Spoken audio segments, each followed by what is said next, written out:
Welcome to this episode of the Duke Football Talk Section 17 podcast, brought to you by Comfort Mechanical Contractors, Durham's premier commercial HVAC installation and service company. For more information, go to comfortmc.com or call 919-383-2502. And I'm your host, Brian Kennedy. I am unmuted. I'm joined by my co-hosts, Josh Cox, Jamie Holt, and look who's back, Jordan Mann of the Big J and Little J podcast.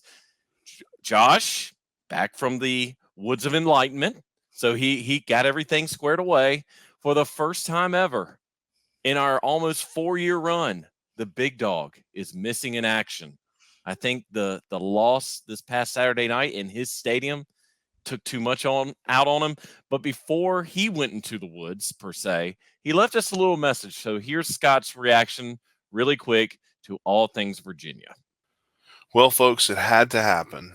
Cal Ripken's streak had to be broken back for the Baltimore Orioles. I know that's baseball when we're talking football, but I am unable to be on the show tonight, unfortunately, because of the other job I have in the evenings. So as you don't know, I do play-by-play and video basketball games for the local church school that I go to.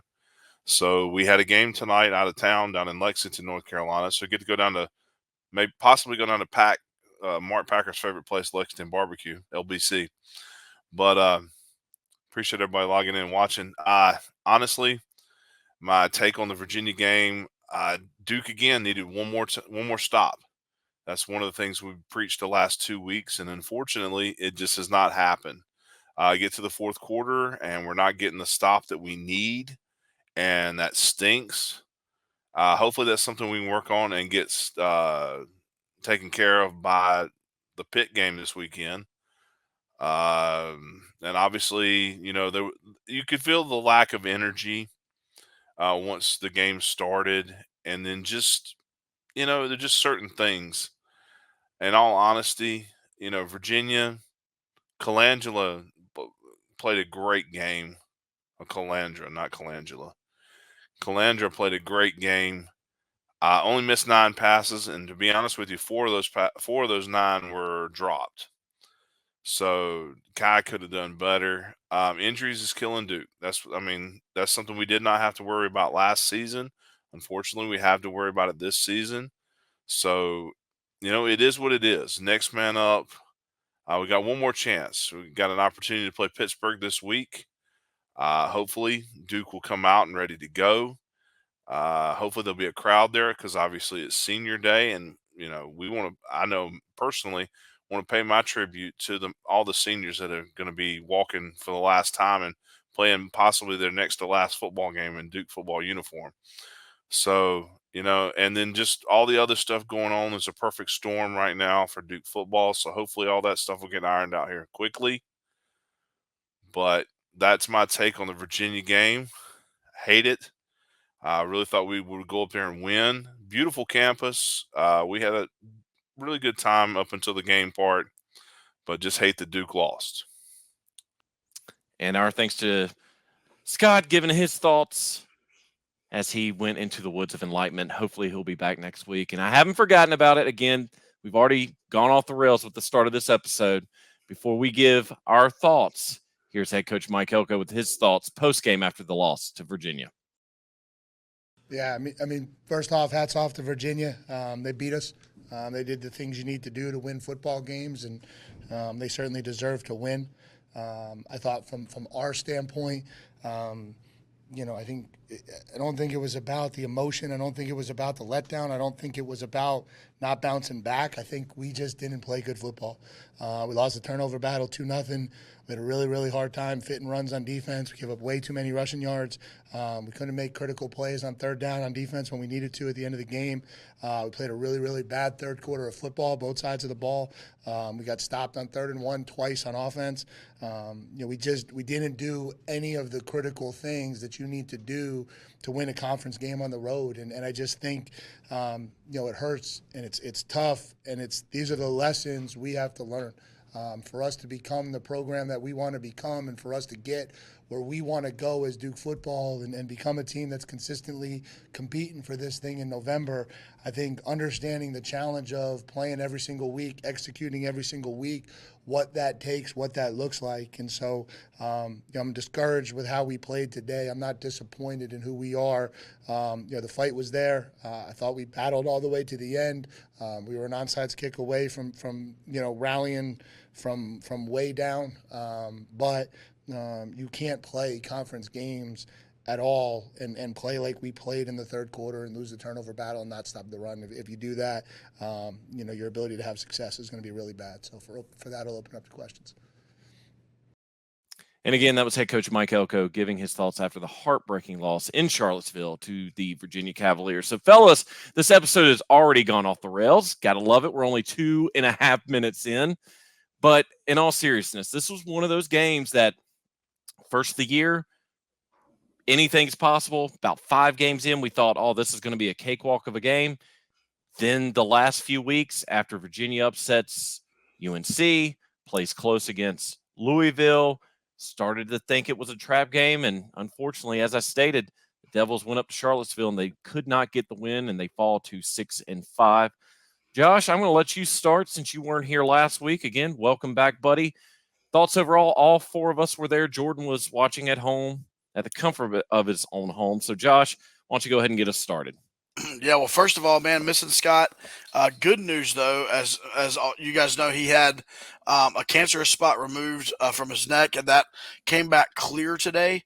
And so that's good news, and so we're happy for that. And they were able to take care of that. So anyway, shout out to Scott at Scott Stadium. I do want to appreciate you guys holding it down last week.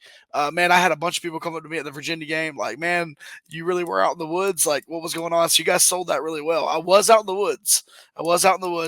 But yeah, Virginia game, man, Duke has lost 4 out of their last 6 games, guys. That's not a good run that these Blue Devils have been on.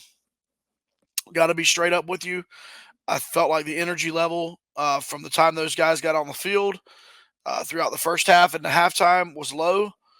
Did not change in the second half. In fact, going into the fourth quarter, there was absolutely zero jumping around, zero hype.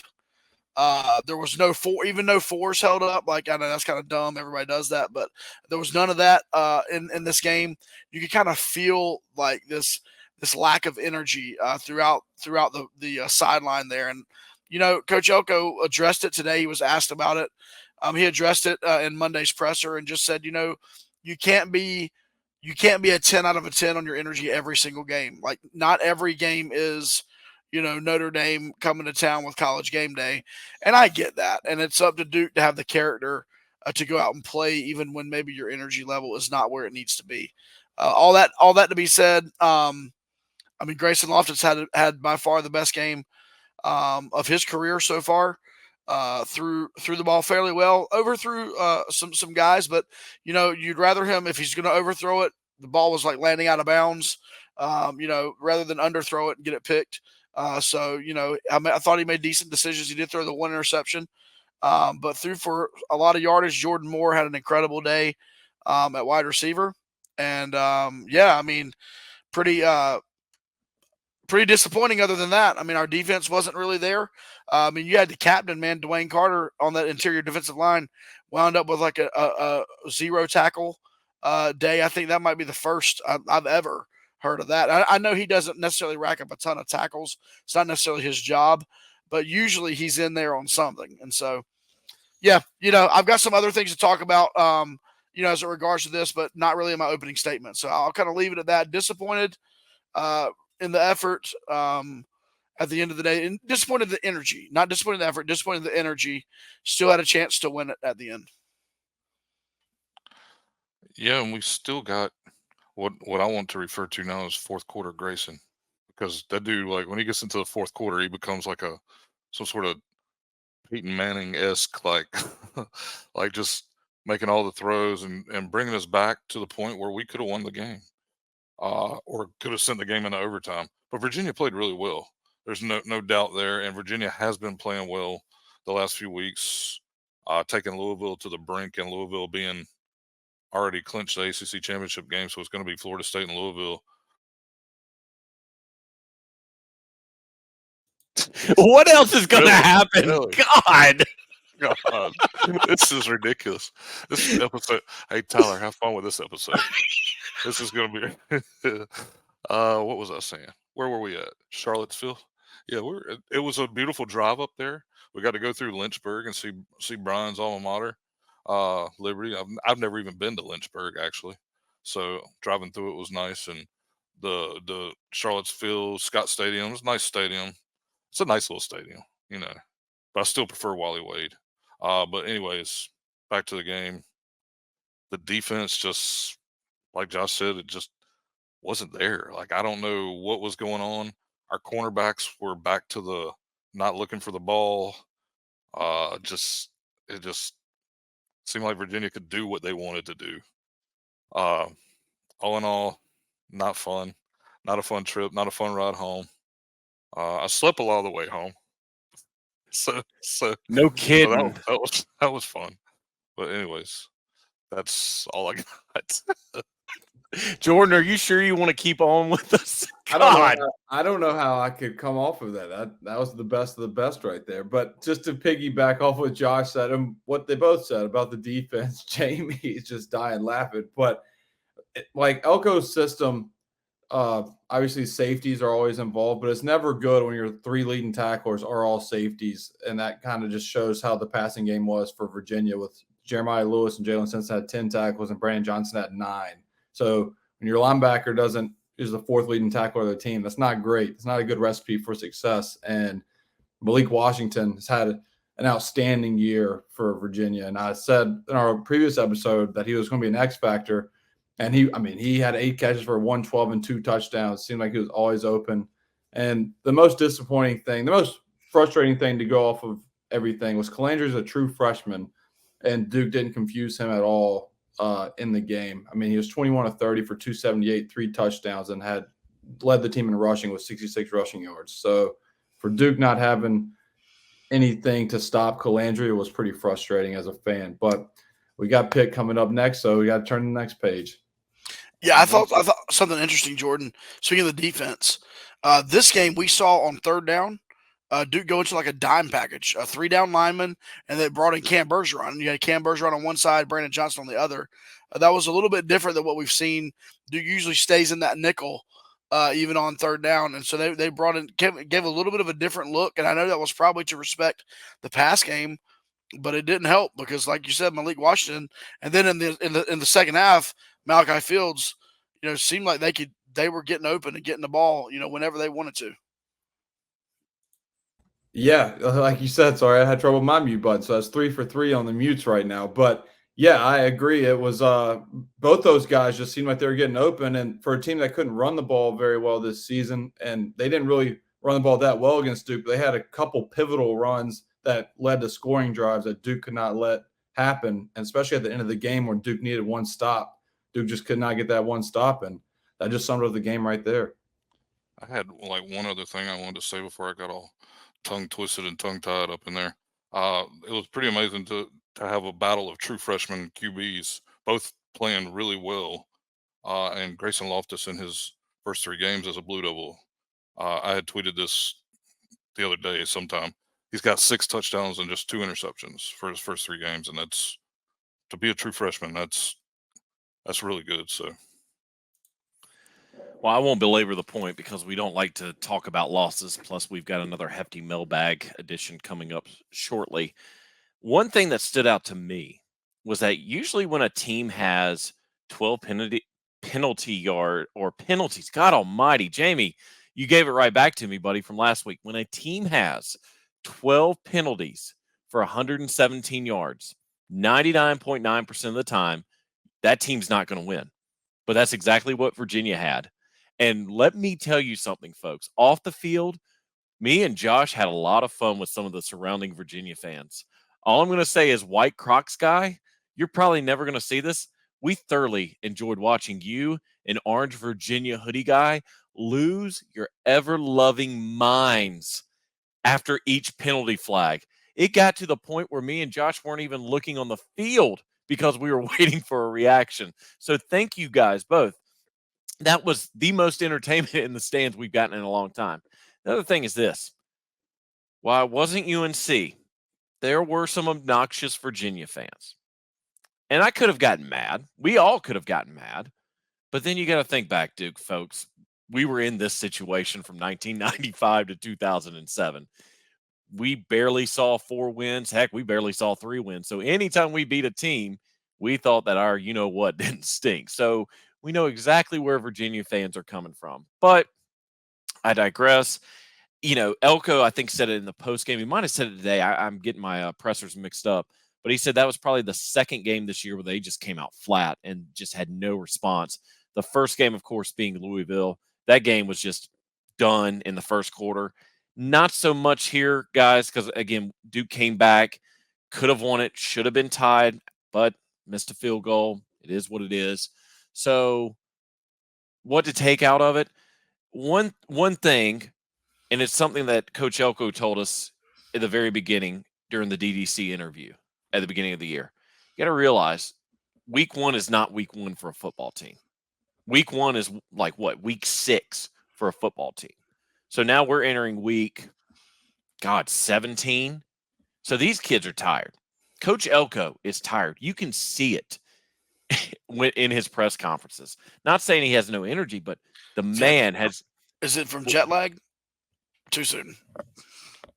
I'm going to stay quiet on that one. That was I'm sure that'll come up in the mailbag. But it's ahead. It's the first question. Oh, okay. No, I do have one. I do have one thing, Brian, about this game. I forgot to mention. If you're cool with this, yeah, sure. Gross clock management at the end of the second quarter, heading to halftime. First of all, we get the first down. Duke gets the first down in the red zone, and it's like call the timeout because the clock's going to start on the whistle or whatever. And we didn't, and we lost 11 seconds or something getting that play off, and we had 2 timeouts, and we wound up kicking the field goal on third down. So like you got to use your timeout there, and we just call it like we see it, but we missed out on 4 points there, because if we score a touchdown compared to a field goal, and we ended up losing the game by 3 points. 3 points. Yeah, I mean, if you score a touchdown there and go up 14-10 at halftime, I mean, who knows what kind of energy the team comes out with in the second half, right? Virginia might have been deflated, and Duke might come out with all sorts of energy going up at halftime. But unfortunately, I mean, and we haven't said this much about Coach Elko, but that was on him. I mean, that's on him. That's on the top dog. Anything else? Again, I don't want to belabor the point. This is just this is becoming a habit we don't like to continue with these episodes. We had enough of that in 2021. I'm going to throw this out there really quick before we get to the mailbag, guys. It seems like every time a UNC loss occurs, it's like 2 to 3 games after for the team to get back on track. I mean, do y'all disagree with me? Again, the loss to UNC was just so heartbreaking. One of those heartbreaking losses. What did we do last year after the heartbreaking loss? Did we lose? Last year we beat Miami. That's right. Beat the brakes off of them. That's right. Okay. But I think historically you are right. Like at the end of the Cutcliffe era, that is correct, because I remember after the press conference after the Miami game, Elko said, like, I don't know why people were surprised this team is resilient and they're going to bounce back. And I'm just like, Elko, you just don't know the history of Duke football yet, baby, because we are not emotional loss and then coming back and winning the next game. For sure. Well, again, we're not going to continue to talk about it. It's in the rearview mirror. Got the regular season finale coming up with Pitt. We did have an interview lined up. I know I teased it last week, but unfortunately our guest had a scheduling conflict that they forgot about, but they will hopefully be here next week to discuss things Pitt and the ACC. So again, we're just off to a rip-roaring start for this episode, but that just gives us more time for the mailbag. So Jamie, I know you were working feverishly over the weekend after you posted the question. So go ahead and get us rolling for this week's mailbag. We're going to start on Facebook with Anon, because we protect the innocent here. Anonymous for those older folks. Yeah. Have all these rumors of Elko leaving changed the morale in the locker room? besides the obvious injuries, something has changed, and it's showing on the field. And then I had Chris McCurdy and Van Marshall also had questions about Elko leaving. So throw that to you, Josh. What do you think? Oh, thanks, man. Thanks. I mean, these guys are not, they don't live under rocks, man. We're in a digital age. We're in a social media age. Listen, I understand a week ago or whenever it was where Coach Elko said that he was happy in Durham. His family loves Durham and Duke. Those are all true. Like, his family is happy here. He does love Duke. That doesn't change the fact that there are schools evidently that are coming after him, and that just like anyone else who is working at a job that they know can move them from state to state, city to city, if another job opportunity says, "Hey, we'll pay you double, or we'll give you a X amount of raise," like, you're going to at least listen. And so, like, people are like, "Oh, it's betrayal." It's like, no, it's a human being, like, looking at the options of his own life and his family. So at the end of the day, like, I can't blame him for that. The timing of the rivals.com tweet on Friday night was unfortunate. I'm sure that made its rounds around the players and even the assistant coaches. I have no idea. I haven't talked to any of them, but I'm sure that made its rounds. And absolutely, it can affect the locker room. I think Coach Elko knows that. Like, these are high level situations and issues that he's dealing with, that he knows is having an impact on 18, 19, 20-year-old kids in his football program. And so no one likes that. It's just the nature of the beast. And if I'm just going to say it, man, I don't really care. If Mike Elko leaves Duke, it is going to rest on the shoulders of the Duke University administration. He is not leaving. We know Mike Elko well enough. I don't believe Mike Elko is just chasing the next buck for himself. Mike Elko is looking for buy-in and support from the administration. And if he does not get the buy-in and support in multiple levels, salary levels for his assistant coaches, upgrades to what the team gets for this or for that, and yes, I know we harp on it all the time, NIL money, if he doesn't get it and he doesn't get the support from the administration, the athletic department, and the university, then that's going to be the deciding factor. And so at the end of the day, the way I look at this, the ball is not in Mike Elko's court. The ball is in Duke's court. And how Duke handles this is going to really show its fan base how committed they truly are to football. Well, and the other thing that we kind of talked about on the way up to Charlottesville, if it were to happen, and again, before I say this, we have no insider knowledge. We have no idea what's going to happen, whether Elko stays or Elko goes. But simply put, if that scenario happened where Mike Elko did leave to go somewhere else, I'm not even going to name schools, that will set this football program back. There is no doubt about it, because if the support's not there from the administration for the needs that Josh spoke about earlier.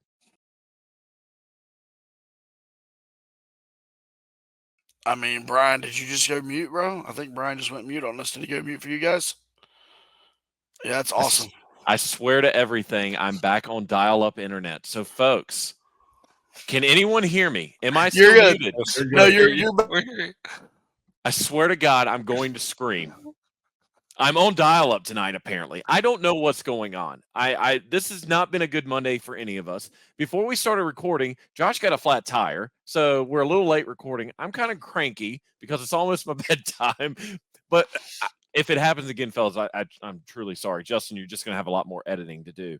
But again, the next person that would come in if Elko left immediately would ask, what kind of support am I going to get? Because you didn't support the previous coach. How do I know you're going to support me? So it's going to be really interesting these next couple of weeks, what's going to happen. I will say this, and we'll move on. I know there's all those other factors too, but it is also about money for Elko. And you can't let him fool you into thinking it's not about money for him too. Because if Texas A&M comes in and offers him, I don't know, some ridiculous per year, and Duke can match it, even if we have NIL support and have all that other stuff, he's going to leave. I mean, Unfortunately, here's what I'll tell you.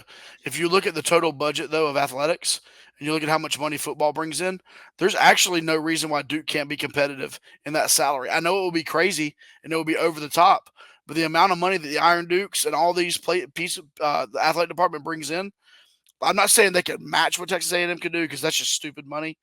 But like, if his salary is $8 million, I think they can get close to it. I'm just saying I don't think he would make the decision solely off his salary. I think he would say, I could deal with a lesser salary if you guys will give me 100% buy-in. Jordan, since it's a kind of important question, I do want you to be able to speak into this too.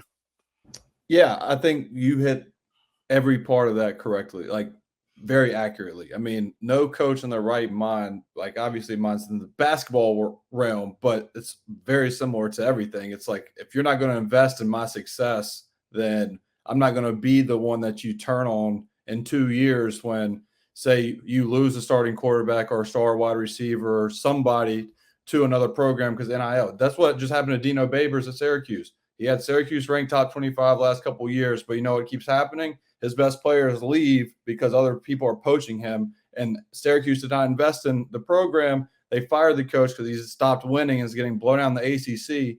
If Duke doesn't do the same, if Duke does the same with Elko, eventually a year or two, we're going to be like, oh, Elko can't win at Duke. No, there's all these X factors that are outside of the football field is what's happening. And that's why you're not being competitive on the football field, is because you're not taking care of business outside of the football field. So Duke has to take care of business with what you said to be successful.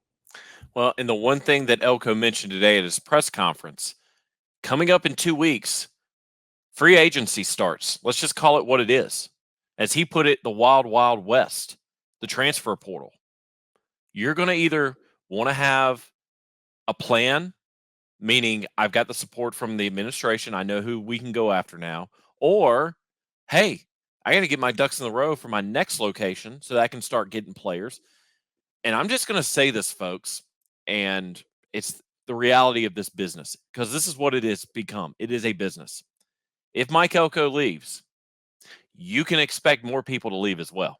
It happens every time a coach leaves. Jimbo gets fired, immediately within 24 hours, there was like 10 people saying they were transferring out. Same with Syracuse, same with Michigan State, same with every program. So again, to end this, because I mean we spent a good amount of time on this one question. It's either the support's going to be there, support's not going to be there. There's no middle ground. It's one or the other. Jamie? I will say one more thing. If we manage to keep Elko this offseason, which could be one of the most tumultuous off seasons we've seen trying to keep him, but if we manage to keep him, I think he'll be here a while, because I think that means that he's gotten the support from the administration if we manage to keep him. But anyways, moving on. Spencer Thomas. I don't know where we rank now on points per game given up by our defense. We may be still near the top of the ACC, but I think we can all agree our defense is nothing like it was the first 6 games of the year. What has changed? And as we mentioned this earlier, he says the defensive backs haven't been turning around and looking for the ball. We saw that multiple times against Virginia. We just think a lot of that had to do with they were just not there. Missed tackles, lack of creating turnovers. A lot of the creating turnovers that's a lot of luck. I mean, we created a lot of turnovers last year, and you got to get the ball to just kind of bounce your way. And yes, I mean they were great at creating turnovers, but the ball can bounce the wrong way, and next thing you know, the offense recovers that fumble instead of the defense recovering the fumble. You guys got anything to say about that? I did find in the nation, Duke's still 27th for opponents' points. I think that goes back to the early games to where they were only giving up a touchdown every game, and it's catching up. But still, they're only giving up only around 20 points a game, so not bad. But yeah, again, I just think it's fatigue. I don't think the outside sound and everything of the recent weeks could definitely be a factor.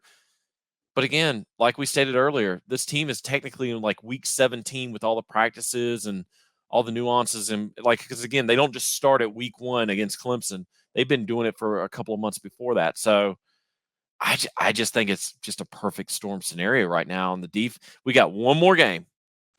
We got 2 more games, but I'll pick 2 up more. because Brian's frozen. But no, I will say we're not getting pressure on the quarterback. Number one, like we need to. I mean, I think RJ had a sack in the Virginia game, if I'm not mistaken. But we're really not getting pressure. That's where everything starts. You win and lose in the trenches, and so we're not necessarily winning on the defensive side of the football in the trenches. And to be honest with you, we're not necessarily winning on the offensive side as well as we could with that line. And so, I think that's part of it with the defensive struggle. I mean, look, Miles Jones, MIA. I mean, might as well not be on the roster. Al Blades has just struggled in the second part of the season. Chandler Rivers and Pickett are filling in their spots fine, but once again, there's just not the depth. The depth is not what it needs to be, and that goes back to what we're talking about in player retention and player recruitment. It's like it's not enough to just recruit your ones. You've got to recruit your twos and even your threes for this time of year. Yeah, to go off of you, Josh, real quick. I mean, also, you're looking at like the difference of a first-year defensive coordinator first half of the season to where the offenses are getting different schemes off of film, and we have been banged up, but it's a good learning experience for Santucci too. I know he was co-DC at A&M, but to have full control, full reins of a defense that was lights out first 6 games of the year, like, look, at the end of the day too, Duke's depth has always been a concern. And last year, Duke was very fortunate, had the best injury luck in maybe program history because Kalkoff used to have a guy who tears ACL in August every year. That was a key contributor. Sometimes those 3 of them. And so for Duke to have a clean year last year, it piled up this year where injury bugs got us, inconsistent play. It's just been the perfect storm on the defensive end. And you run into Drake May, who's probably the best QB prospect in the country, and Jordan Travis is the second best QB in the ACC. Like, that's going to take a toll on you as well. But, yeah, I think it's just a perfect storm of guys getting tired, and we're getting figured out a little bit. So we just got to keep adjusting going into Pitt. All right, next question. This one will be for you, Jordan, because you're our resident recruiting guy. Jonathan Huggin on Facebook. I know we still have 2 games left this year, but he was wondering who we have coming in next year. He says because we obviously are going to be losing a lot. We saw the 37 seniors walk in, so that's a lot.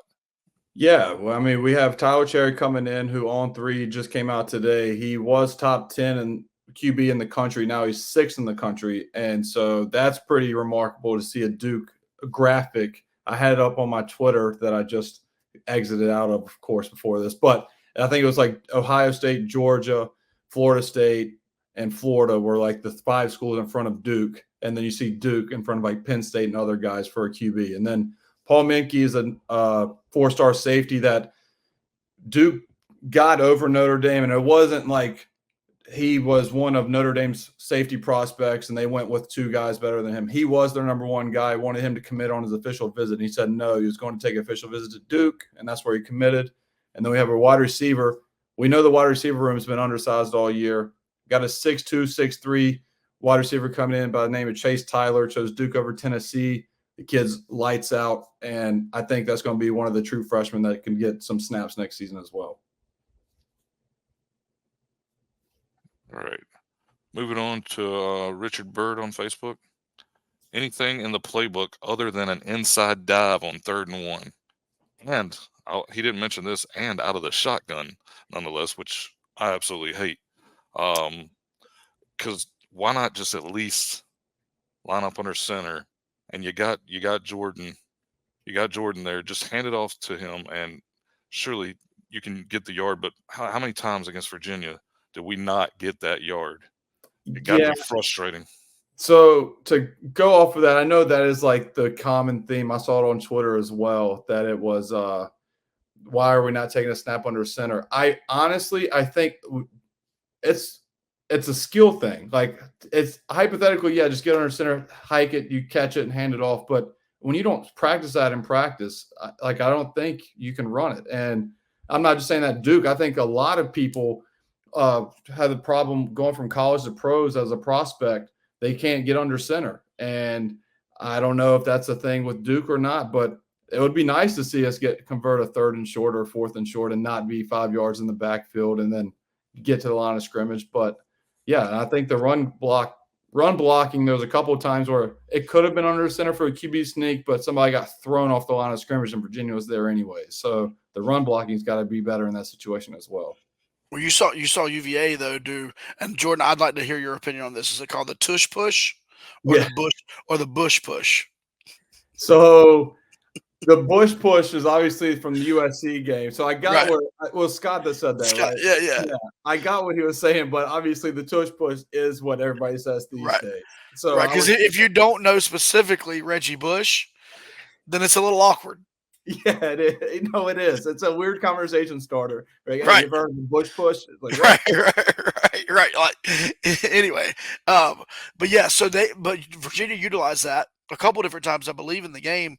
And, you look at it, and it's pretty much unstoppable. I mean, Philly's been doing it all season in the NFL, and until it becomes illegal, if they're going to make it illegal, to me, you got to take advantage of that. Or at the very least, if you're Duke, put Jeremiah Hazley or Nicky Dalmolin in the backfield beside the running back and run it and have them push, like have them follow up like that. So it was just odd to see us just not be able to get a yard when we needed it. And and listen, y'all, Jordan Waters has 12 touchdowns this year. But Jordan Waters, the one thing he struggles with is getting started.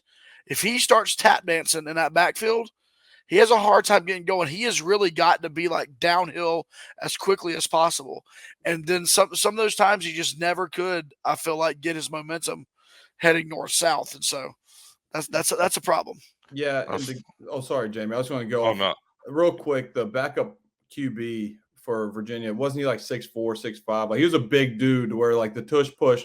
I still think he was short on the 4th and 2. I don't know how that wasn't on TV. He was short by a half a yard, but to go off of that, if I had a 6'4", 6'5" guy with strong oak legs like he did, I would definitely do the tush push every time. Yeah, and having like most of the majority of Jordan Waters' touchdowns this year, I feel like have come from like him just breaking into the secondary and just beating people. It's less of the goal line type back. Whereas with Mateo Durant, if you had him on the goal line, he would get that yard at times, but it is what it is. Sometimes it's just flat out play calling. Sometimes we need to just do something different in that situation. Next up is Regina Lee, and this is a long one, so bear with me. Since the Elko era started, we keep hearing that this team has done everything that the coaches have asked them to do, that their approach to the game is above reproach, and they have embraced the grind in the now, and they fight for the man on their right and the man on their left. I don't want to believe that any of that has changed. Is it possible that opponents are focusing on Duke and game planning for us more closely than the past when Duke was not winning? Isn't it possible that much like with Duke men's basketball, opposing teams are game planning for Duke, like Santucci game planned for Clemson all summer? Opposing teams have Duke circled on their calendar, and that increased attention from opponents on Duke's playbook. In combination with our team simplifying Duke's own playbook to accommodate the Grayson Loftus and other less experienced players, Duke is an easier target than earlier in the season. Opponents have more film on Duke, plus Duke can't run the complex plays that they could have run with the first team healthy. Jamie, could you repeat the question? Could you repeat the last 5 questions? No, I get it. I get the gist of the question, right? And like I'll toss it to you guys, but basically at the end of the day, is Duke getting a little bit more of a target on their back with the football program? I mean, I think the answer to that is yes. And that comes with success. Number one, is there more film? Obviously, there's more film. Jordan mentioned it earlier. There's more film on our defense, and whereas those first 4 or 5 games of the season, I'm sure there were some things we took the other team by surprise in some of our schemes that we're no longer able to do. And so this time of year, like, you have a lot of things working against you. You have obviously the injuries. You have natural fatigue. I mentioned Dwayne Carter. Y'all know how much we love Dwayne Carter, but Dwayne Carter's played every game of the season and, multiple snaps every game of the season. His body's worn down. Like, at the end of the day, you add all that together with the scouting with, obviously a true freshman quarterback, which I'm going to get to that in a second. When that becomes a question, it's not as bad as people think. But still, yeah, this is a perfect storm of Duke with that success. Target's big on your back, and there's more film, and there's injuries, wear and tear for sure. That's a perfect storm. Yeah, go off of that. I mean, Duke did have the target on their back, but also nobody's ever – I don't know if anybody's ever – and I love Regina, so this is a great question, so thank you, Regina. I think nobody's ever really taken Duke lightly just because that used to be like the kiss of death. Like if you lose to Duke, then that coach is on the hot seat back in the day, and they would try and walk through. But like this year and last year, nobody really took Duke lightly with Elko at the helm because they knew that it was a different era to where his scheme, John's scheme, was lights out, night and day better than what the previous regime was. And now you're seeing just inexperience in certain areas because of the injuries, like Josh said. So I think it's the perfect storm. All right, moving on to Twitter. And this first one is actually wasn't even one of the questions that was under our tweet. This was under one of my tweets, and I just thought it was good, so I'm just going to read it. At Bill Joe 081960993. Duke fans lament our 6-5 record. He said, but consider this: Duke's strength of schedule is ranked 16th nationally and first in the ACC. Our opponent's combined record is 76-45.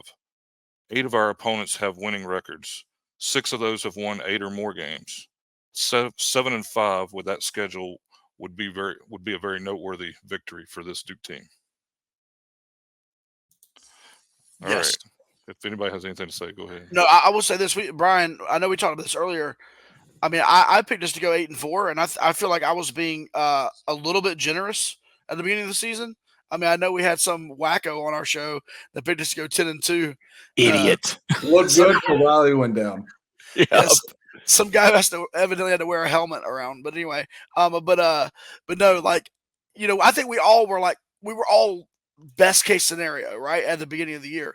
And I'll be honest with you, I know I'm pessimistic a little bit, but like 8-4 was kind of, I was looking at it like, yeah, this is like a good case scenario for Duke, 8-4, and here we will probably, hopefully, end up 7-5, and I'm not mad about it with the schedule that we have. I am not mad about 7-5. We all drank before the predictions episode, so I'm hopefully back for the rest of the episode. My apologies, folks, but Spectrum Internet is giving me problems. No, I agree. Again, at the beginning of the year, I think we all collectively agreed if this team went 7-5, 8-4, even 9-3, it would be leaps and bounds better than what the schedule should have been, could have been. And I hate to say it, I hate to belabor the point, but had Duke stopped Notre Dame on that 4th and 16, we might not even be having this conversation. But we can't play what ifs, anything like that. Still, to have what was the strength of schedule? He said 16th in the nation. If that had been any other year, we're talking 3-9, maybe a 4-8 record with what we've seen in past performances. So to end the season, already knowing we're going to a bowl game, already knowing that there could be 7 wins guaranteed on a strength of schedule 16th in the nation, that's pretty doggone good, no matter what way you cut it. So again, if we can finally get the monkey off our back and defeat Pitt for the first time since 2015, I believe, coming up in the tail of the tape, that would just be a good exclamation point as we head into bowl season. All right. At the Duke of Cupa, we still have, with Pitt still coming up, can we play like we have nothing to lose again? Said that was fun earlier in the season. We got to remember this. Again, it's senior day. These guys do not want to leave Wallace Wade with a loss. Dwayne's walking. Jacob's walking. Graham's walking. Jamion's walking. I mean, what was it, Josh? 37 players in all. We don't have the list. We don't know the list. Jalen Calhoun's walking. Yeah, it's almost half the damn team that's walking. So they are going to put it all on the line, this final game of theirs in Wallace Wade before they hit bowl season. So, yeah, I don't see any reason why they just balls to the wall. I mean, there's no other way to put it. So correct me if I'm wrong, guys, because someone asked about Jalen's injury in the presser, and Elko's like, he's going to play.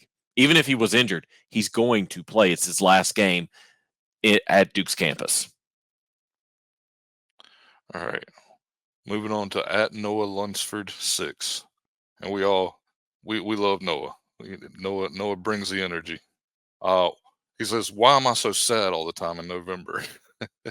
and to that, we kind of got trained to be that way, right? Under Cutcliffe, like the fast starts and then me up when November ends. I know it's December, but still, that we could change that song very easily for Noah.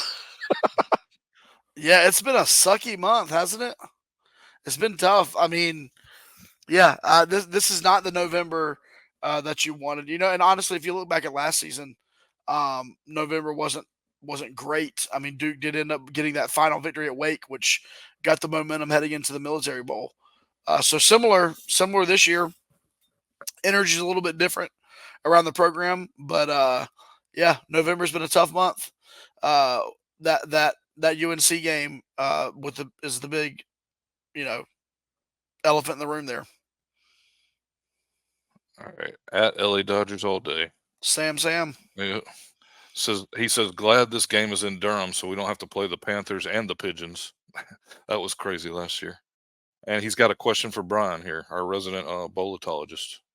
How much does the outcome of this Pitt game change Duke's bowl destination?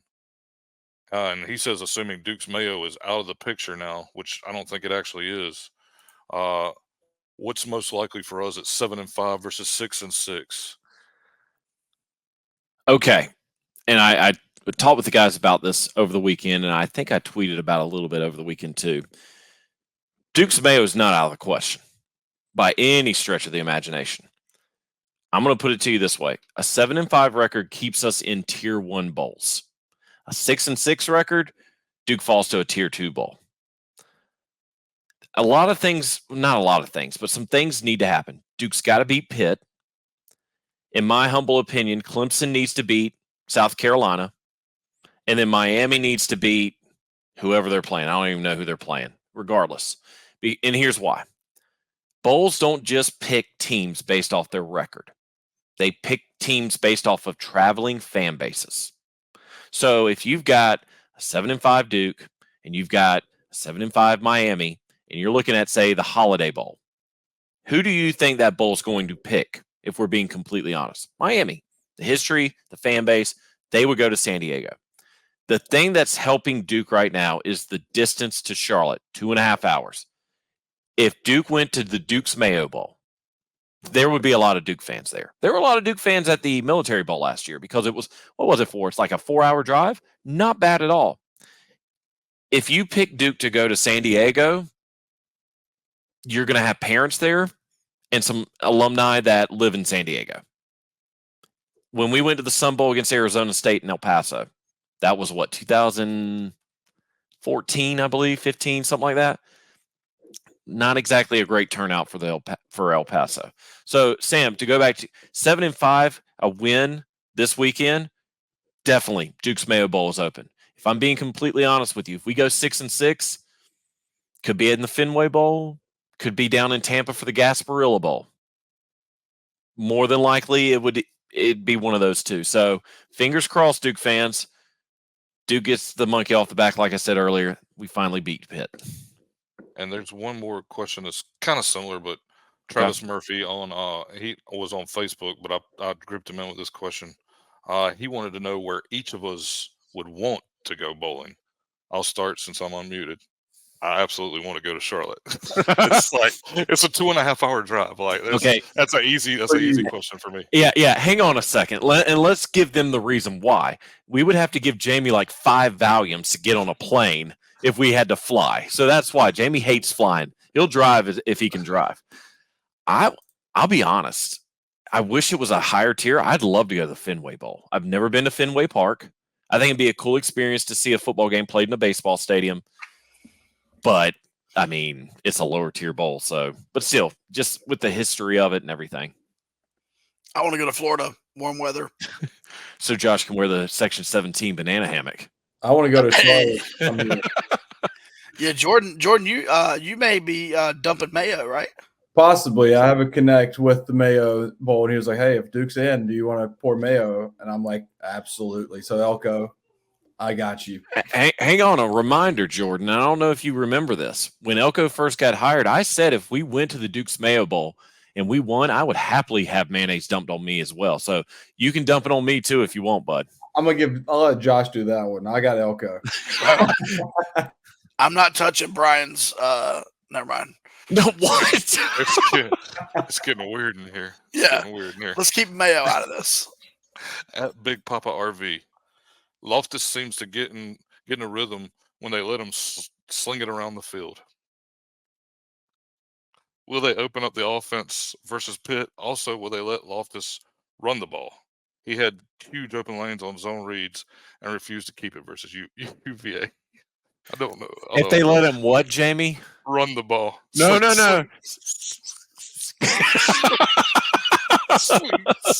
Sling it all over the field.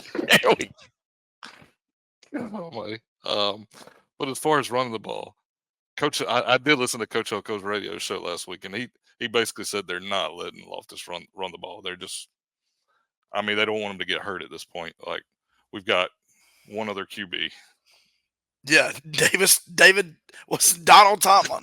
Donald Tomlin the fourth. Donald Tomlin. He is not seeing the field. It's actually really scary when you watch the quarterbacks run out and it's two guys and one of them is not scholarship. That's a really scary thing. And so can I give you guys this? So speaking of Grayson, I asked Coach Elko about the opening up of the playbook for Grayson and where they're at on that. And he said, obviously the running thing, they're not going to be calling runs for Grayson. They're just not. Don't want to put him in that situation. And I understand. He did have the rushing touchdown in the Carolina game. I thought that was not a great call. But he said, he put it this way. He said, imagine if you're a ninth grader, you're a freshman in high school, and your senior in high school quarterback goes out, and you're a freshman, and they're like, hey, here you go.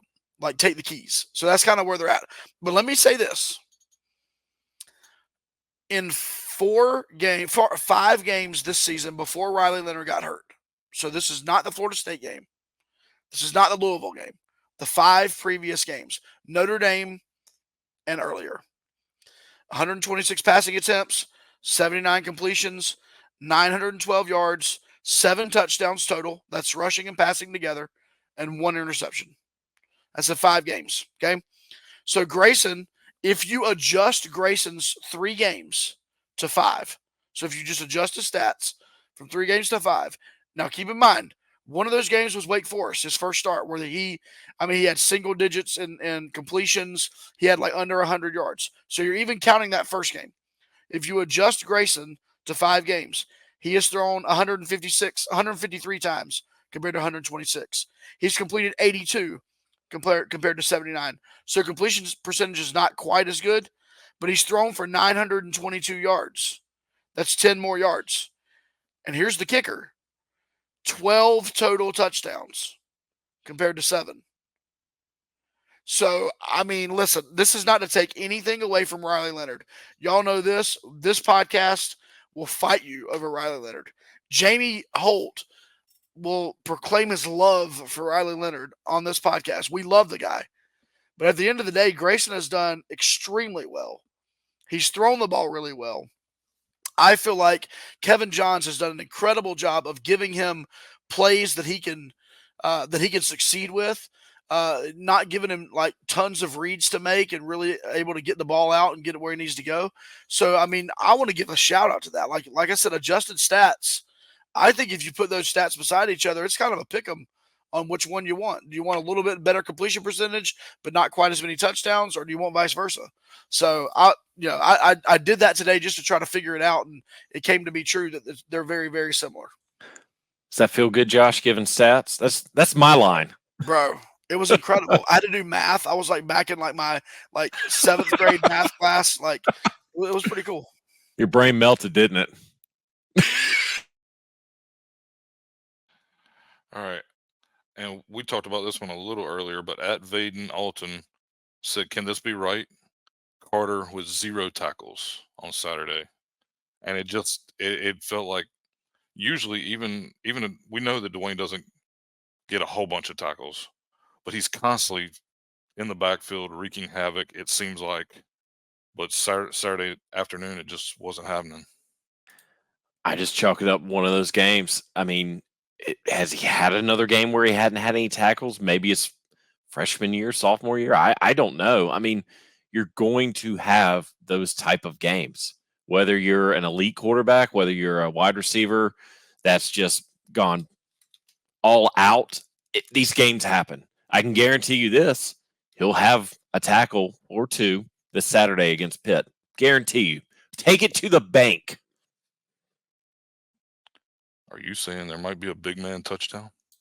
Ooh, nothing. I mean, nothing would make me happier than to see big boy rumbling down the sidelines and scoring a touchdown. At TS Lester _, how delicate is balancing expectations right now? He says to get to the top, we can't accept losing or just be happy with 6 to 7 wins. But at the same time, if we win 6 to 8 a year for a few years, he wouldn't complain as long as we're winning the ones we should. I think this is the great argument amongst Duke fans. Even when Cutcliffe was around, or would you be happy? Well, let's just say, would you rather be happy having 10 seasons of 6-6, or would you be happy with 3 seasons where you win 8, 9, 10 games, but the other 7 are losing seasons? That's the ultimate question. But it's Mike Elko does not want to settle for 6-6. He has said that. He has stated that, plain and simple. I think we're at a very weird time as Duke football fans. I've never seen so many people go after each other online, Twitter, Facebook. Guys, let's just enjoy this ride, plain and simple. Everyone's got their own opinion, their different opinion. Let's just respect each other. Jordan, I know you've been opening your mouth. I'm sorry, but being a Duke fan for 30 plus years, it's complicated. It's been complicated, and it's even more complicated because this was one of those seasons where, like we said earlier, hey, if we win 6 games with the schedule that we have, man, we're doing good. But after the Clemson win, it's like, if we don't win 9 games or more, then it's a failed season. Then when Riley went down, okay, 6 wins isn't that bad, So it's been a roller coaster of a season for us fans. Jordan, I'm sorry. I know you've been wanting to speak. No, you're good. You're good. I was just going to say context matters. Like, I agree, but with like Ty is saying, like 6-6 and we're floating, like is 7-5 okay? Yes. In this situation, absolutely. When you're down to a true freshman quarterback, that's your third string. And it's not even that Duke lost, and this is what I've been frustrated at with people upset with how the season has transpired, was what were your expectations when not only your starting quarterback, an all ACC caliber starting quarterback goes down? Like, the guy is a complete difference maker. Without him against Clemson, Duke does not win that game. That third down run that he had was wrapped up in the backfield for 45-yard touchdown, whatever it was. No other QB, arguably, in the ACC besides Jordan Travis makes that play. And he is lights out, and we were robbed of him having a spectacular season, and Duke's done a really good job of rebounding from that. And so I say with the Cutcliffe thing about they were 6-6 to 7-5, some of those seasons that were 7-5 were okay because, like, you had Thomas Circuit quarterback, and his ceiling was a lower than your first round pick, Daniel Jones, at quarterback. That's where the frustration was with Cutcliffe, was like, hey, you got a first round QB, you got to go better than 6-6, 7-5 to play Northern Illinois in the bowl game. And so that's how I feel with the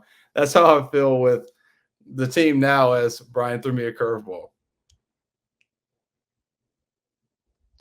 All right. At Splash Obi. Oh, Tyler. Justin, get ready. we talked about this. Earmuffs, kids. Earmuffs. He says, what the fudge? I'm not going to say it, Tyler. I'm not going to have you bait me into saying a terrible word that I never curse, Tyler. I never curse. How many times have you heard me curse? Only on Sundays. Only on Sundays. Between the hours of 1 o'clock and 4 o'clock. Oof. Yesterday was bad for him. Yeah. I mean, that kind of coincides with the last question. We're kind of saying that right now. We said that after the Notre Dame game. What the I'm on 4th and 16. I know I keep belaboring on that, but again, folks, we're still bowling after all the mess that we have gone through, after all the injuries, after all the situations that have happened. This team's still bowling. So again, I get you, Tyler. Trust me, I've said that a couple of times this season, but all we can do is just take it one game at a time. All right, @_BatFan account. Batman. If Elko leaves, do we think other talents might follow, like Raleigh, Jomo, BJ, etc.? And I think we got into this a little bit. So, not Jomo. yeah, Jomo's whole family, his family is his whole family goes to Duke. So I don't think Jomo. I mean, there's going to be some people that leave, but I don't know. I mean, at the end of the day, I don't know that they're necessarily going with him. I mean, I think they might leave just because it's a new head coach. But I mean, Brandon Johnson was not an Elko recruit. Riley Leonard was not an Elko recruit. Jordan Moore was not an Elko recruit. I think we're more apt to lose these freshmen, these true freshmen that maybe have redshirted this season that came here for Elko. Those are the ones I'm more nervous about. The guys that aren't 2 years into a Duke degree, right? Like if you're 2 years into a Duke undergrad, man, you might as well stick it out and get your undergrad because, Duke preaches that 40-year decision. That's a reality for you in 2 years. So I think it's the young guys, these true freshmen from this year that we have to worry about. So let me ask you guys this, because remember when Elko came in and took over for Cutcliffe, how many players left? 2? 2 or 3. Yeah, but it was a different situation. They were coming off 2 losing seasons. It could be different coming off 2 winning seasons. Yeah, and they also didn't have other schools calling them and telling them they're going to pay them X amount of money for doing this. Different situation. Yeah, NIL was not in play then. Yeah, you're right. You're right. All right, our next question. This is kind of a different spin on what Brian, I think, has mentioned a couple of times now, the 4th and 16 and the what ifs. @ABill Jackets fan. Andrew. I think that's actually Brian's friend too. This may be he's like, this may be a question for the next pod, but I'm gonna do it tonight. So, but what's Duke's record right now if Sam Hartman doesn't convert the 4th down? Leonard then doesn't get hurt and likely doesn't get re-hurt against FSU. And he said, is 10-1 crazy? I think that might be a little crazy, 10-1 maybe, but in my opinion, Duke is at least 8-3 and possibly 9-2. Andrew, we've been friends a long time, but what the hell, man? Seriously, you're going to subject us to this? Jordan, I want to hear your thoughts. Yeah. The only game I'm saying we lose is Louisville, because Louisville literally kicked our ass for 4 quarters with I know Riley was injured, but that offense wasn't getting anything that day. The Florida State game, we're up going in the 4th quarter with a hobbled Riley Leonard. With a healthy Riley Leonard, we win that game. I don't care what anybody says. I don't care what the stats say. Me and Bud Elliott will go to Twitter war again. Duke wins that game with a healthy Riley Leonard, and they beat North Carolina because they can control the time of possession a lot better than what they did. And they do you think we can beat Virginia with him? Oh my God, I don't know. That might be a double overtime win. Yeah, no, I agree, Jordan. I mean, listen, the Florida State game, I mean, Scott and I were there. Look, we were up 3 and driving in the red zone, about to go up 10. We had all the momentum. So, yeah, Andrew, thanks for the question, man. Way to bring that up. But I actually put on my optimistic Duke fan hat on that one, and I would say we can be 10-1, 9-2. So my record is correct then on my preseason preview. We're going with that right there. Sure. Congrats on your Jackets winning their 6th game as well, Andrew. All right. Got 2 more questions. @Chris M. Durham wants to know, how mad should the fans be that Elko has interviewed during the season? And we have seen some anger for interviewing during the season. I mean, I may have had a little bit of anger, like about we may have had some internal discussions that I didn't put on Twitter or anything, but I can understand it. I can understand being upset when you're a coach of your team a team that's already going bowling is going and interviewing for another job. I get people being upset. Yeah, I mean, we've said it. This is a business now, plain and simple. It's turned into that. If you don't have the support at your job, you're going to look elsewhere. If you do have the support, you might still interview just to see what that next job could give you, I guess you could say. But at the end of the day, you've got to do what's best for you, your family, and ultimately your future. So, yeah, some what ifs have been thrown around off camera between us. Some cuss words have been said. Jamie has said it during the hours of 1 and 4 Sunday while he was watching the Panthers, and we were talking about Mike Elko. But yeah, I mean, it happens in everyday life. If I'm not happy at my job, I'm going to go look elsewhere. Or if I feel like I'm not getting the support of my job that I need, I want to see what options are out there. It's plain and simple. Everyone's by the way, Scott isn't on the episode, but he's still listening in. Sorry, Scott. You just need to log off, buddy. You know what? Man. I would take another job. I'd be like, if you're not giving me enough vacation, like, look, I'm gonna go where I'm gonna get more vacation. I gotta have my beach time. Listen, no other job's gonna give you 500 days off, Jamie. Sorry. To go back on that real quick about the Michigan State job, the thing that got leaked, I think that's more fabricated than truth. And obviously, I don't know anything either, but that's what I've calculated from what I've gathered in my own personal investigation. And because the Football Scoop came out with an article Saturday about the candidates for the Michigan State job, and Elko is not listed. And Football Scoop has every insider that you need to know who was wondering about what coaching carousel there is. They might have briefly talked about him, but he was not the main candidate. That tweet and that Instagram post made it seem to be that Elko was about to do a second round of interviews. So scratch that. So A&M, maybe. Yeah, and I mean, I want to reiterate this. If you are in a profession that it is commonplace for you to move from one place to another every few years, whether it be every couple of years, every 5 or 6 years, whatever it may be, right? So when the Elko family embarked on this journey back when he first got into coaching, that was what it is. Okay, so number one, you're in a profession that moves you around the country. Number two, if you're working a job and somebody else can pay you more money, Jamie, you mentioned earlier, I'm not going to act like that's not enticing. If I'm working at a job in North Carolina and it's paying me $150,000 a year, and I could go work at the same job doing the same thing in Texas for $300,000 a year and double, I'm going to look at it. And then if you add, maybe the money is not that great, but the benefits, right? Jamie, you mentioned like time off, right? If the time off, so look at that as like NIL support or facilities support or, nutritional support for the players, whatever it may be. Those are those benefits and perks.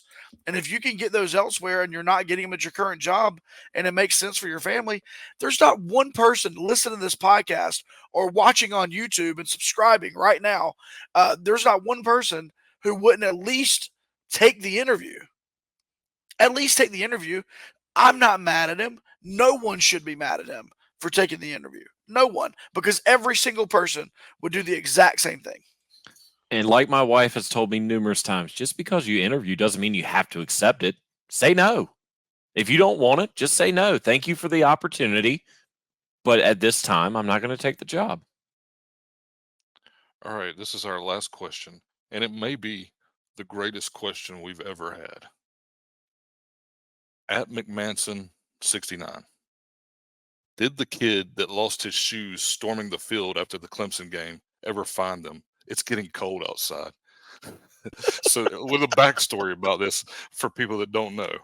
Noah, our guy Noah, a big Duke fan. Mr. Right? The instigator. Yeah, we all agree that Noah's a huge Duke fan. Against Clemson, he might have got a little tipsy that night. I think he may have been just a little bit tipsy, stormed the field, lost his shoes, and then tweeted at us, or he sent a question for one of the episodes and said, asking for a friend. Does anyone know who to call to find said friend's shoes that he lost when storming the field? So there's the story on that. And I don't think he ever did find his shoes. Yeah. So Scott actually knows some folks at Duke, reached out to them genuinely trying to help Noah and said, hey, listen, did you find any shoes on the field last night? It was the day after the game. They're like, nope, didn't find anything. Sorry, they must have gotten thrown out. So, Noah, if you were hoping to get them back, buddy, not going to happen. Well, Jamie, thank you for that mailbag. Thank you for all the listeners, for you guys sending in your questions. We'd like to do that every week and get you guys involved in what we do, and we really appreciate you guys following along all season with us. But before we move into this week in Duke football history, did want to briefly talk about the Durham Devils Club for a couple of reasons. Number one, we've mentioned a couple of times here, NIL support is key. If you are listening or watching this podcast, especially if you have the potential to be a major donor, be straight up honest with you, you need to consider the NIL if you have that potential. Maybe you've been giving to other entities, just historically, you need to consider diversifying to the Durham Devils Club, just being straight up with you. This is the NIL arm for Duke football, and it will be adding other sports. That'll be coming out very soon, be adding other sports to what the Durham Devils Club does and helping Duke athletics and their student athletes succeed on and off the field with NIL. So that's very important. And so a couple of things. This Saturday for the Pitt game, we will be having a tailgate in Lot B5. The Durham Devils Club is going to be sponsoring that tailgate. We're having the food. Look, Matt from the Hard Hat guys is cooking like normal. We'll be having all that. There'll be plenty of food there. Ponysaurus is donating beer, so there'll be free breakfast beer for those of you that like to get started early. As some of my drinking friends that drink say, if you don't start drinking early, you can't drink all day. So I guess that's for those of you that want to do that. That will be there. That will be free. Durham Devils Club will have a booth set up there for a couple of things. First of all, if you're interested in learning more about membership, we'll be there to answer any questions that you have about what we do. Second thing, you'll be able, if you're a member and you come, you'll be entered in automatically into a raffle. I'll tell you in a second what's going to be what's going to be a part of that raffle. If you're not a member currently and you want to be involved in the raffle, you can do one of two things. You can sign up for the $25 monthly membership there on site, and we'll enter you into the raffle. Or you can buy raffle tickets when you're there, just purchase them outright. So a lot of fun there. The raffle items are going to include a Mike Elko signed football, player autographed photos. I won't say who the players are, but one of them is rolling around and the other one blocked for him and will be in the NFL. So I'm not going to say who they are, but those autographs will be available. And then we're going to have some DDC merch, some hats to give away. And then there's going to be one thing. We can't even say what it is, but let's just put it this way. There's going to be something there. If you're coming to the Pitt game, which you're going to be there because you're going to be tailgating, you'll get some insider access that day of the game. That's going to be part of the giveaway as well. And so it's going to be really cool. We want to invite you guys to come out. If you got any questions about the DDC, you can reach out to us on social media. Reach out to me personally as well. Love to help and answer any questions. But that's all about the DDC. You guys got any questions about DDC on here? Anything else to say about that, Brian? Can we win the prizes? Probably not. That would be a conflict of interest. Yeah. I'm sure we can weasel a Elko sign ball away from Elko if we needed to. What about my kids? You can't say no to the kids. Yeah, we can. Pretty easily. You can't. Yeah, you'll say no to Hudson. Okay. Yeah. We'll just give them. Have you seen me parent my kids? Yes, that's a. Oof. And my kids are like, Dad's probably going to say no, but let me see. So no, anyway. Did you let them out of the basement tonight? Nope. They have to be in the basement while we're recording. I'm just kidding. Y'all, that is a joke. That is a joke. Don't turn me in. But my kids are 15 and 13. They could probably beat me up right now. So he has them in the attic. All right. Well, Scott's not with us on the screens here and live, but he did record this week in Duke football history for us. It is sponsored, and I'm sure he'll tell you, but it is sponsored by Bull City Sheet Metal. And so, without further ado. This week in Duke football history with one Mr. Scott Medlin. Scott, take it away. For this week in Duke football history, we're going to go back to November 30th, 2013, and the last time the CHC, Chapel Hill College, would be the final game of the regular season. Duke would edge the team from 8 miles away, 27-25. Side note was this was the last time that I'd been to a game in the light blue Smurfland, and thank God I missed last week. But anyway, Anthony Boone went 23 of 34 with 274 yards and 2 touchdowns. Shaquille Powell led the team with 9 rushes for 57 yards, and Josh Snead had 10 carries for 54 yards. Braxton Deaver led the team with 7 receptions for 65 yards. Brandon Braxton had 5 receptions for 70, and Jamison Crowder had 5 receptions for 54 yards and 2 touchdowns. On the defensive side, Jeremy Cash led the team with 13 tackles, and David Helton had 9. One of the biggest highlights of the game was a 99-yard kick return from Mr. Kickoff Return himself, Devon Edwards, right before halftime to give Duke the 17-15 lead at the break. Ross Martin capped off the win with a 27-yard field goal with 2:22 to go to seal the game for the Blue Devils. This victory also made Duke the Coastal Division champion and gave them the right to play Florida State the next week in the ACC Championship, where they would come up short to Crab Legs and Kelvin Benjamin. And that was This Week in Duke Football History, brought to you by Bull City Sheet Metal. No matter what your Duck needs, if you're going through it, they make it. Give them a call today at 919-354-0993 or visit bullcitysheetmetal.com. And thank you, Scott, for This Week in Duke Football History. Always good to look back. And we do want to thank our sponsors once again, Bull City Sheet Metal. We've got one final opponent this year, Brian. They've been a thorn in the side of this Duke football program for many years. Mr. Narduzzi had Mr. Cutcliffe's number. That's for dang sure. But I don't know all the numbers, man. You're the numbers guy. This is what we call the tail of the tape. There's going to be a did you know at the end. This is not yet sponsored, and this is the last week of the season. So if you're interested in sponsoring for next season, you might want to get in now, because all of our listeners and viewership have gone up throughout the year.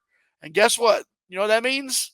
Sponsorship prices are going to go up heading into next year. So if you'd like to get in where they're at now and you'd like to sponsor the Tell the Tape, please do so. But without further ado, Tell the Tape, Mr. Brian Kennedy. Brian. The last opponent for the regular season. Can't forget the bowl season, Josh. We got one more opponent after Pitt. All right, Tell the Tape for the Pitt Panthers. Last year, Pitt went 9-4 and would go to the Sun Bowl, where they defeated UCLA 37-35. Last week, Pitt defeated Boston College 24-16, and they are currently 3-8 overall. Head coach Pat Narduzzi is in his 8th year as Pitt's head coach and has an overall coaching record of 65-49. Before becoming the Pitt head coach, Narduzzi had assistant coaching jobs at Michigan State, Cincinnati, Miami of Ohio, and Northern Illinois. Now, overall, this is the 27th matchup all time between Duke and Pitt, with Pitt leading the series matchup all time 17-9. The first ever meeting between Duke and Pitt took place all the way back on October 5th, 1929, where Pitt defeated Duke 52-7. This game would also be significant, as it was the first time a game was played at then Duke Stadium, now known as Wallace Wade Stadium. So Pitt was the first opponent to play in Wallace Wade Stadium. Since 1969, the two schools have faced off 11 times. Duke has only won one game during that time frame back in 2014, when they defeated Pitt 51-48 in Pittsburgh. Pitt currently has a 7-game winning streak against the Blue Devils, and they won last year's game, the Pigeon Bowl, 28-26 in Pittsburgh. And as I just stated, the last time Duke defeated Pittsburgh was on November 1st, 2014. Duke won 51-48. And Mike Elko is 0-2 all-time against Pitt. He lost when he was a coordinator at Bowling Green in 2013, and of course, last year. Now it's time for the Did You Know? Pitt's a part of one of the oldest college football rivalries to date. The backyard brawl against West Virginia started back in 1895 and was a yearly contest between the two schools until 2011. The two schools are only separated by 75 miles, and the rivalry has been known to be one of the more intense football rivalries. The 1921 matchup had more historical significance attached to it, as it was the first ever college football game to be broadcast over the radio. Legendary radio announcer Harold W. Arlen provided the play-by-play that day as Pitt would defeat West Virginia 21-13. The 1970 matchup almost ended a famous coach's career. Then West Virginia head coach Bobby Bowden had his team up 35-8 at the half. With most in the stadium thinking the game was over, Pitt called an audible and switched their offense to the power I and ran the ball the entire second half, coming back and defeating West Virginia 36-35. After the game, West Virginia fans were so furious they tried storming the locker room calling for Bowden's head. Now, the two teams played every year again from 1919 until 2011, when Pitt would leave the Big East Conference for the ACC. Since that time, the two schools have only played twice, with the next matchup taking place next year. While there are so many stories to date with this rivalry, it's clear this one is one of the most fierce rivalries in college football. That was the tale of the tape for the Pitt Panthers. Josh? Man, they almost killed Bobby Bowden, man. He's a good guy. I read that and I'm just thinking, okay, you pissed off a lot of folks being up 35-8, and for them to try to storm the locker room, man, they were upset. Yeah, no doubt. Well, that's interesting, and it doesn't surprise. That is an incredible rivalry. And you take the town of the city of Pittsburgh and the state of West Virginia, man, that's got to be some like interesting arguments and interesting things going back and forth there. I won't say my opinion on either one of those, but let's just say some different people living in those areas. So for sure. Well, listen, we are now moving into about to move into our predictions time. We do want to take some time right now to remind you to follow us on social media at Duke FB Talk. That's on Twitter or X. That's on Instagram. That's on TikTok. On Facebook, you can look us up, Duke Football Talk, DukeFootballTalk.com. You can find us on the interwebs, YouTube by searching Duke Football Talk as well. Subscribe there. We do appreciate 5-star reviews and ratings if we earned it. If we didn't earn it, listen, if you logged on tonight and Brian was muted and we don't deserve the 5 stars for that, don't give them to us, right? But if we redeemed ourselves, then give us 5 stars if we earned it. Do want to take a second there. Jordan, would you take 30 seconds, plug what you do on your social channels as well as your podcast, man? Yeah, so I have my Duke FB fans Twitter account up here. It's optimistic or obnoxious Duke football fans for people that follow me. And then I also have a Twitter account called Coach J Man, where I do Duke basketball tweets separately this year. And then the Big J and Little J show is the podcast that I have. It is the #1 Duke football podcast. But no, it's Hey, Jordan, thanks for joining us tonight. You can log off now. Hey, Jordan, we did want to take this time to rank our favorite host on the Big J, Little J show. Oh, my God. I'm not going to do that. No, we won't do that. We won't do that. But no, Number one, we Connor. do. That's fine. You put me third. And but yeah, Big J, Little J show. We do Duke football and Duke basketball, and obviously I love you guys, so I love coming on here. So I appreciate you letting me have the time to shout it out.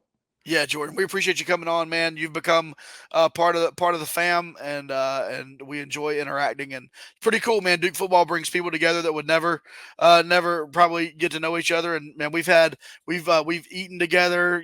We've had some interesting fun times together, for sure. But it is now time to predict, right? We had interesting this past week because not many people picked Virginia to beat Duke in the predictions. And so, Brian, let us know who won on the social channels, and then we'll give you our predictions heading into this coming weekend. So we only had one winner this week, guys, with our 3 social media accounts. First time that's happened in a couple of years, I would say. So no one on Facebook and no one on Instagram predicted Virginia to win. Not one person. On Twitter, this is, I'm sounding like a broken record. This man, I said it last week, 2 weeks ago, I'm going to say it again. He's going to have a Section 17 T-shirt store. Big Papa RV did it yet again. The third time he's done it this season. He predicted Virginia to win 27-23. Not only is he picking the right team, he's close to the right score. So, Big Papa, I'm going to be texting you tonight, or Facebook messaging you, or Twitter messaging you. I'm going to get some Powerball tickets for Friday. I'm going to need you to give me the numbers, and we'll split the winnings 50-50. Sound good? That's cool. it. I'll be Scott- reaching out to you. I mean, Scott's basically got this dude's address memorized now. He's sending him so much merch. Yeah, we might just go by and say hey to him. I think he's in North Carolina. But anyway, so Big Pop RV, the only winner. We'll have 2 more prediction giveaways this season: the Pitt game and then the bowl game against our unknown opponent. But that will be announced on December 3rd. So I'm going to give the line really quick. Scott did record his prediction, so we'll let him go first. Then the 4 of us will give it. So Duke is a 6-point favorite, fellas, heading into Saturday. The over-under's low, 42.5 points, only 42.5 points. So Scott gave his prediction, I believe, after the line came out. So, Scott, we're going to let you give your prediction really quick. So, here's Scott. Well, let's see. I'm going to go ahead and pick Duke to win, obviously. I think Duke's going to win out on Senior Day. I think the emotion's going to be there. I think it's going to be a great opportunity for our guys that are 4th, 5th, 6th, 5th-year guys that are going to get an opportunity to beat Narduzzi finally, because dadgummit, he's got some kind of voodoo on us. I think Duke's going to end up winning 24-21. I don't know if there'll be a lot of points scored because their defense is decent. Their offense is not so much.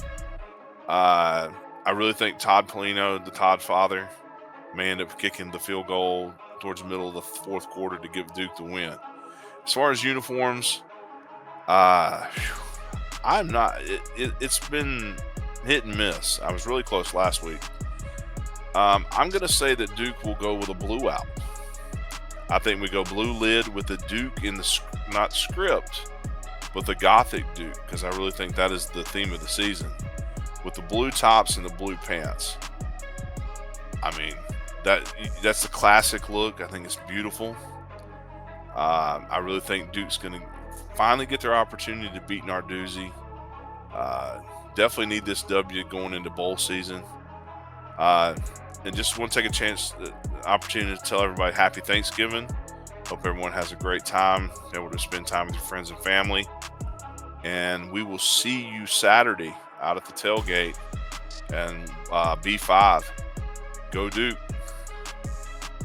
And thanks, Scott, for not only recording your prediction, but also this week in Blue Devil history and your reaction to the Virginia game. Scott will hopefully be back next week. I think so. Maybe not. We'll see.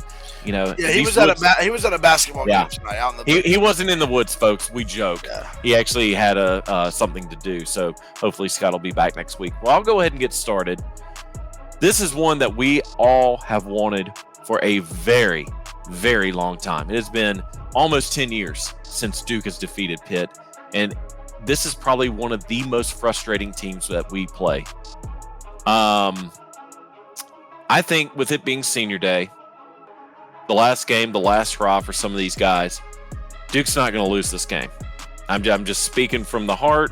I think they're going to go out on top before they head into bowl season. I think Grayson's going to have a good, complete game this Saturday. It's not going to be no 2nd quarter Grayson, 4th quarter Grayson, whatever Grayson. Is going to be complete game Grayson. You know what? I'm going to be right at the over-under. I'm going to go Duke 28, and I'm going to go Pitt 14, 28-14. Now, as far as the jersey combo, we were told last year that one of the seniors picked the Senior Day combo. Don't know if it's happening this year. Pitt is gold and blue or yellow and blue. I don't even know what it is, but I think Duke is going to end the season blue helmet with the white script, Gothic script. You know what? Screw it. Blue out. Blue helmet, white script. Sorry, Jamie. Wake up, Jamie. Blue helmet, white script, blue. Seniors, wish you nothing but the best in your future endeavors. I know we've got the bowl game, but thank you for all that you have given this Duke team in the last 4 years. I'm done. Who's next? I'll go Situ. Stole my uniform combo. Womp womp. But I'm still gonna, as far as the uniform goes, I'm still gonna go blue out. I'll change it to the large white D, just to be different. For the game, Pitt, their run defense is suspect at best. So what does Duke do well? They run the ball. So what you got to do is you got to hit the hole. You got to hit it hard, and you got to hit it fast. I mean, That's just what you got to do. But anyways, run the football. Let Grayson sling it all over the yard. It's just, oh boy, I'm good. Duke wins 24-16. Duke wins 24-16. Jordan, go ahead. All right, I'll go ahead. I think the uniform combination is going to be bland. I think it's going to be white helmet with the blue D, the blue jersey, white pants. I think it's just going to be something. I know you can give me a thumbs down, but I think that's what it's going to be. But to go off Jamie's point, running the ball or Pitt's run defense. I mean, Syracuse has my favorite stat line of college football season and maybe one of my favorite college football stats of the decade. And I don't know if you guys are familiar with this, but when Syracuse beat Pitt, their leading passer was their tight end, 3 for 5, 12 yards. Their leading rusher was said tight end, 17 carries for 154 yards. And the guy that had the most catches on the team was their quarterback. So that is one of my favorite stats of all time. He had 2 catches for -3 yards, by the way. But what Syracuse did that game, they ran the ball 65 times for 392 yards and 2 touchdowns. You know what Duke can do very well? Run the dang ball. And so I think Jordan Waters, calling my shot, healthy Jordan Waters, healthy Jacquez Moore, 80 or more yards each with both touchdowns. And I think Loftus does more of a game managing situation because Pitt is just a physical team. I think Duke's going to really try and control time of possession. So I think it's going to hit the under. I think Duke wins, but I think it's going to be run the ball. Oh, you need a score, don't you? Final score. I'll give you final score. Screw it. Final score 24-13. Duke. All right. I like it. Just to make Brian mad. I know we have another uniform reveal coming up for the bowl game, but just to make Brian mad, I think Jamion Franklin gets to pick this since he's 28 years old and he's a captain. I'm gonna go white helmet. Oh God. With the blue D, black jersey top, and white pants. I'm going white, black, white because Brian hates it. And that's why I'm doing it. So white, black, it's the opposite of the Carolina. It's the white, black, white. I actually don't think it looks bad. I do wish the white tops had something black in it to connect. Like the anyway, white, black, or the white, whatever. But that's where I'm going. Score-wise, I agree. Actually, you guys, great feedback there on Pitt's weaknesses, Duke's strengths. I do want to take this time to once again shout out J. Cole, who has bounced back. And, should Jordan Waters or Jacquez not be able to go, like J. Cole is more than ready and more than capable. And it's just been good to see him towards the end of the season here getting more carries. I do believe Duke can control the clock, but I think we can still throw the ball as well. I'm going to go a little bit over with the points then. I'm going to go Duke 31 and Pittsburgh 18. 31-18. If that combo comes out Thursday night, I'm going to have 4 tickets available for Saturday's game. I'm kidding. Are you though? Ask Bill Kaufman if you're kidding. I don't think. Goodbye, Josh. Jordan, have you heard? Jordan, did you hear this story? No, please tell me. Oh my goodness. God. So Brian, last year when Duke did the Black Hellraisers, Brian reacted he was pumped about it, and this gentleman named Bill Kaufman said something to Brian, and Bill ended up deleting the tweet. So we're not exactly don't know sure what it was, but Bill got blocked by Brian, and Bill didn't find out until recently. He reaches out to the podcast. He goes, "Hey, did he block me or his tweets protected?" He's like, "I always enjoy his blah blah." We look back and Brian blocked him over a disagreement about a uniform combo. Got the block. And my response was, "Goodbye, Bill." Goodbye, Bill. I remember seeing that interaction like last week, but I didn't know the context of why Bill was blocked. So, Bill, I might be on your side because it is hilarious seeing Brian like last Thursday was so funny. You tweeted at like Duke football, like, hey, it's 7 o'clock. And then like 7 minutes later, they came out with the jersey reveal. I was like, oh my God, Brian. Hey, all I said was, I guess they're just playing in pads. And what do you know? Within a minute, they released it. So they listened. It was a minute. It was crazy. Yeah. What's funny to me is that obviously Duke plays better when they wear certain, whatever they're wearing dictates how good they play. So now that is true in basketball. We know the black uniforms for the most part in basketball are cursed. You look good, you play good, and you feel good. That's true. That is true. Cool. Well, Brian, have we missed anything? I don't know because my stupid internet was acting up. My apologies, folks. This has probably been my worst episode since we started this podcast. I might be going into the woods of enlightenment this weekend. Yeah, Brian, I don't know. Brian, this was like a 4 out of 10 for you, man. I'm not gonna lie. It really was, folks. So if you want to just block me, just say goodbye, Brian. Just do it. I completely understand. No, we're getting close to the finish line, folks. We got 1, 2, 3 episodes left. I mean, we've got the reaction episode, the bowl preview episode, and then the bowl reaction episode. Jamie, I saw you counting. You're thinking, how many days of vacation can I get in before we have those episodes? But we are nearing the finish line for another great Duke season. But, hey, we've got to get through Saturday, 12 noon. I'm not even going to say – yeah, come to the tailgate. We will all be there. We hope to see as many of you as possible, both at the tailgate and inside Wallace Wade Stadium. Come on to Section 17. I have a feeling there's going to be a lot of seats available. So bring your kids, bring your family. You got relatives coming in for Thanksgiving. Tell them to stay the weekend. Bring them as well. We want to see as many of you as possible. But again, we will be back next week, hopefully with no internet problems. Jordan, we love you, buddy, but we don't want to see you next week. we want the big dog back. But seriously, thank you for these last 2 weeks helping us out on such short notice. You have been a lifesaver. We always love getting your input and thoughts on all the mailbag questions, everything Duke football. So again, thank you, buddy, for coming on. Yeah, brother. I appreciate you guys having me. Like I said, I love you guys. And I'll be in attendance Saturday. So I was at the first game of the season, be at the last game of the season. So I can't wait to see you guys there. Listen, so you guys and listeners, you could come. We're going to get Jordan to sit with us. So you could come and you can see Jordan and us together in the top row of Section 17. And I'll probably be on my phone tweeting like I always do every single game. See, we'll be ready. We'll come hang. Come hang in 17. Well, that'll do it, folks. Another weird, wacky, crazy episode, but you know you love it. We'll be back next week. It'll be another fun one. But for Josh Cox, for Jordan Mann, for Jamie Holt, for the absent Scott Medlin, and producer Justin Sykes, this is your host, Brian Kennedy, and this has been another episode of the Duke Football Talk Section 17 podcast. Now turn the music up.